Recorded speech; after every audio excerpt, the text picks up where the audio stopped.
My name is Rishabh Agarwal and I'm the CEO at Peer Robotics. Essentially, we are a collaborative mobile robotics company. We are making robots for small and medium scale enterprises.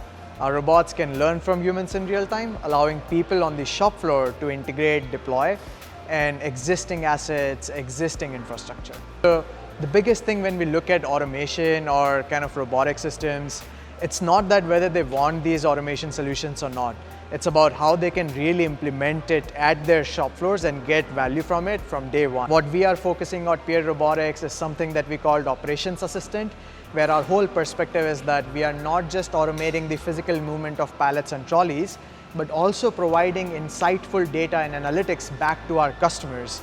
So this really allows us to break barriers and provide solutions that are not physically automating alone, but also on the data level, providing it back to the users to empower them. I mean, Detroit offers everything. It's the ecosystem, it's the hub. All the manufacturing, supply chain kind of that we talk about, it started from Detroit. Like Ford started it back in those days, but right now a lot of other industries has picked it up, whether it's automotive, whether it's supply chain components, whether it's even warehousing and other applications.